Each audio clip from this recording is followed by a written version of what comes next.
Hello, my name is Wendy. My student number is S04411057. The speech title is Living Beyond Limits. The speaker is Amy Purdy. I'm a freshman in NCUE. If your life were a book and you were the author, how would you want your story to go? That's the question that changed my life forever.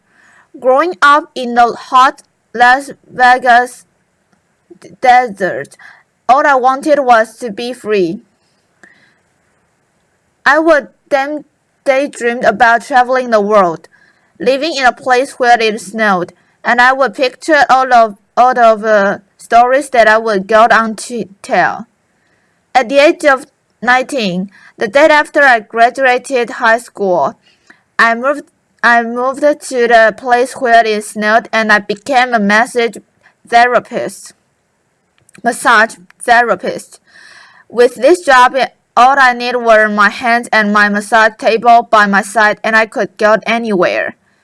For the first time in my life, I feel free, independent, and completely in control of my life. That is, until my life took a detour. I went home from work early one day with what I thought was the flu, and less than 24 hours later, I was in the hospital on life support with less than a 2% chance of living. It wasn't until days later as I lay in a coma that the doctors diagnosed me with a bacteria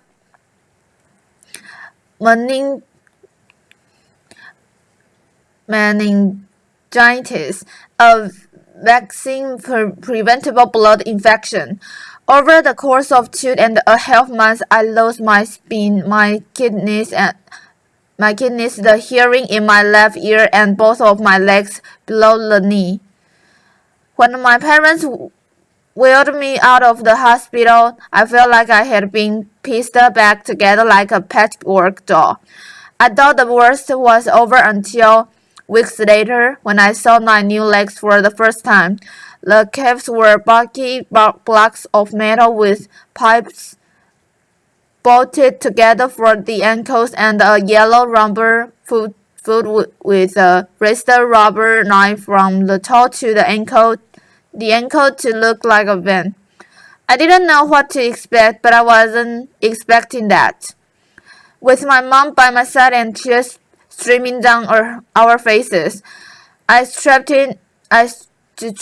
on these chunky legs and I stood up.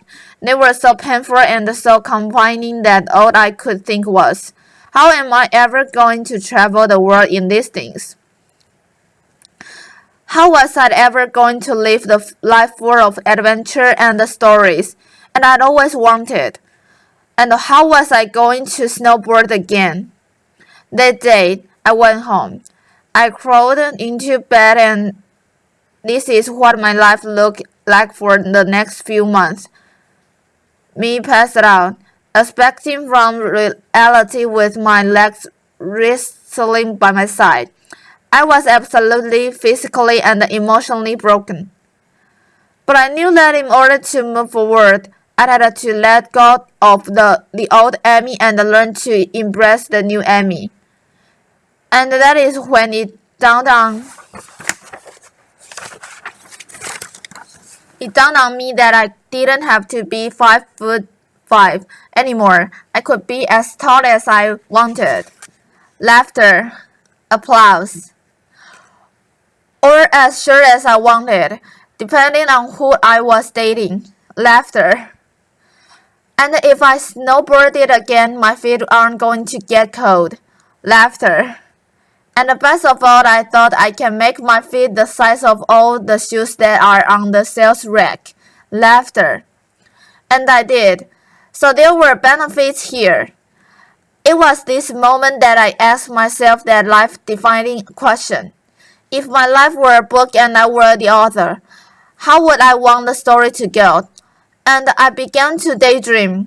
I daydreamed like I did as a little girl and I imagined myself walking gracefully, helping other people through my journey and snowboarding again. And I didn't just see myself carving down a mountain of powder. I could actually feel it. I could feel the wind against my face and the beat of my racing heart as if it were happening in that very moment. And that is when a new chapter in my life began. 4 months later, I was back up on the snowboard, although things didn't go quite as expected. My knees and my ankles wouldn't bend, and at one point, I traumatized all the skiers on the chairlift when I fell, and my legs, still attached to my snowboard, left. When flying down the mountain, I was on top of the mountain still. I was so shocked. I was just as shocked as everybody else, and I was so discouraged. But I know that if I could find the right pair of feet, that I would be able to do this again. And this is when I learned that our borders and our obstacles can only do two things. One, stop us in our tracks, or two, force us to get creative. I did a year of research, still couldn't figure out what kind of legs to use, couldn't find any resources that could help me. So I decided to make a pair myself. My leg maker and I put random parts together, and we made a pair of feet that I could snowboard in.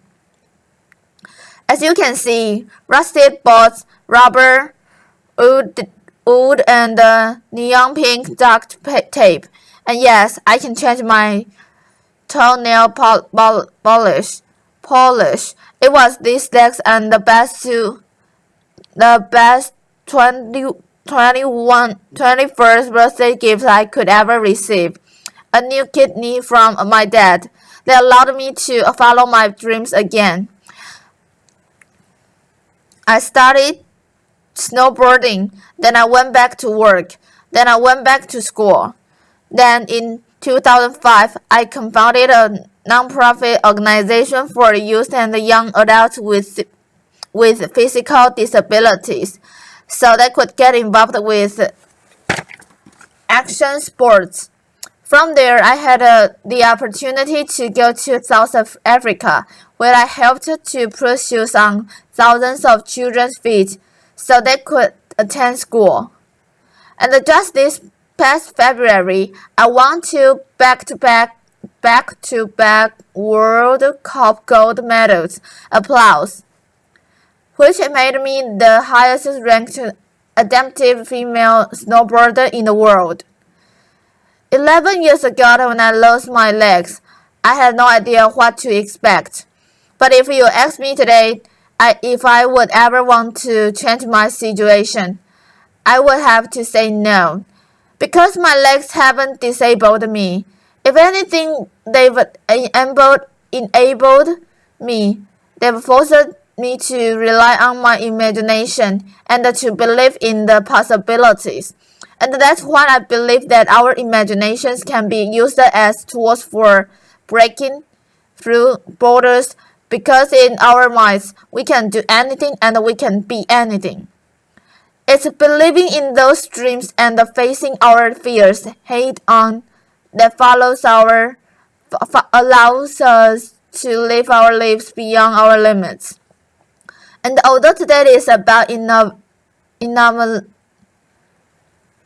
innovation without borders, I have to say that in my life, innovation has only been possible because of my borders.